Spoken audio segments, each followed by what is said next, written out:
Ya, dilarang pasang iklan rokok sampai memajang kemasan rokok. Apa kata pengusaha? Kita tanya kepada Dewan Penasehat Himpunan Peritel dan Penyewa Pusat Perbelanjaan Indonesia Pindo, Tutum Rahanta. Selamat malam, Pak Tutum. Selamat malam, Mbak Ilona. Oke, Pak Tutum, gimana responnya Ya. dengan larangan iklan maupun jualan rokok di etalase? Iya, saya kira seruan gubernur ini yang dilaksanakan oleh bawahannya sangat bertentangan dengan peraturan pemerintah nomor 109 tahun 2012 ya. Jadi di sana tidak dilarang untuk, nah saya bacakan ya, pasal 50 ayat 2. Larangan kegiatan menjual, mengiklan, dan mempromosikan produk tembakau tidak berlaku bagi tempat yang digunakan untuk kegiatan penjualan produk tembakau di lingkungan kawasan tanpa rokok. Oke. Jadi ini sangat jelas.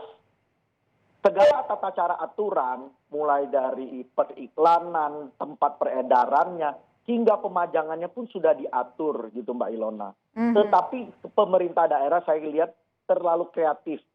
Terlalu kreatif? Nah, kreatif, iya. Over kreatif inilah yang saya kira menjadi tanda tanya kita sebagai pelaku usaha. Aturan mana yang harus dipakai?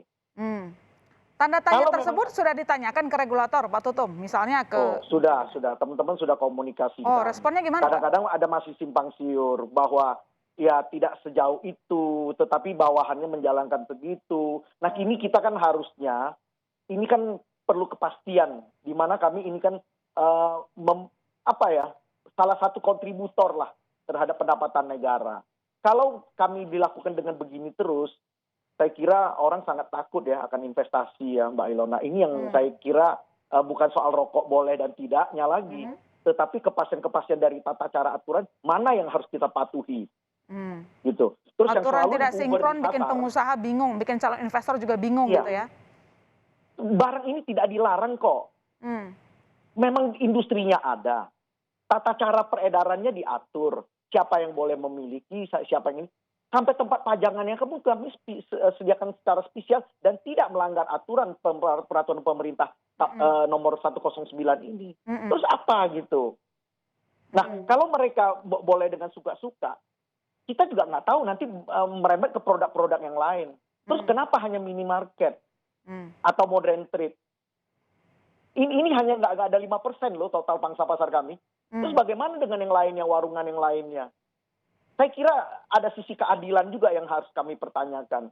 Ini akan membawa kerancuan-kerancuan yang sehingga menakutkan orang. Ini yang saya ingin sampaikan, Mbak Ilona. Selain dari sisi investasi, Pak Tutum, itu lebih luas. Kalau lebih spesifik lagi, kita ngomongin minimarket lah, saya katakan ya. Apa kerugian terbesarnya dengan larangan tersebut? Loh, kerugiannya mereka ini kan harus memang menjual seluruh produk yang masyarakat butuhkan dan tidak dilarang, sekali lagi saya katakan. Kalau tidak dilarang ya mereka boleh menjual. Tata caranya ya mengikuti aturan yang ada. Berhenti di situ saja gitu. Bahwa memang di situ pemerintah daerah ada spesial keinginan lebih baik, ya disosialisasikan, dipandu, dibina gitu. Bukan datang ditutupin, melanggar dengan aturan yang di atas, sehingga kami juga tidak tahu pajangan-pajangan teman-teman yang di toko pun diambil. Maksudnya pajangan untuk penjualan ya, bukan produknya ya. Bukan hanya tidak adil, aturannya juga tidak jelas untuk dilaksanakan. Saya kira kuncinya di situ. Oke. Soal merokok tidak merokok, saya tidak merokok, Mbak Ilona. Tetapi saya hanya ingin mendudukkan persoalan ini secara pas, secara tepat. Agar kami ini tidak dibingungkan oleh aturan-aturan yang selalu bertentangan antara atas dan bawah. Jangan begitu gitu, tidak baik gitu. Jangan membingungkan lah kalau bikin regulasi gitu ya. Betul. Aturannya sendiri jelas kok gitu.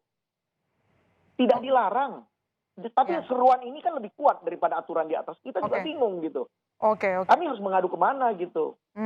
Artinya sidak yang tadi dilakukan dirasa itu nggak tepat sasaran atau membingungkan gitu, Pak? Ya, saya kira lebih tepatnya kepada pembinaan, menjelaskan apa keinginan pemerintah daerah. Terus sesuai nggak dengan aturannya yang di atas? Kalau tidak sesuai, harus disesuaikan. Nggak boleh begini-begini, tetapi dibuatkan tempat khusus. Bukan hanya rokok sebetulnya, barang-barang yang diawasin. Minuman beralkohol juga, ada tata caranya gitu. Tapi Anda lihat, dulu kan juga minum beralkohol kena di minimarket. Saya kira janganlah orang berinvestasi dengan susah payah, Oke. dengan segala upayanya, tetapi dengan aturan-aturan beginian sangat menakutkan. Mhm. Oke, Pak Tutum, pertanyaan terakhir saya, Ya. karena berhubungan dengan instruksi peraturan tersebut katanya untuk menghindari bahaya rokok bagi masyarakat.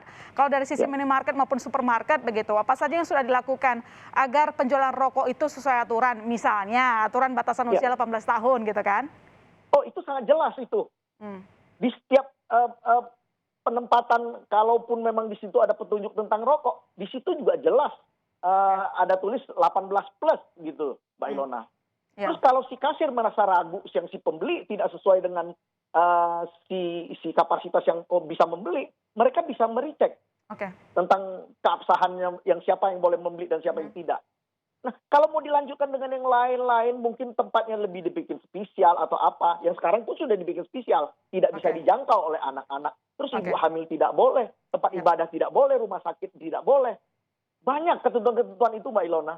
Yap. Saya kira itu aja diletakkan kepada porsi yang benar.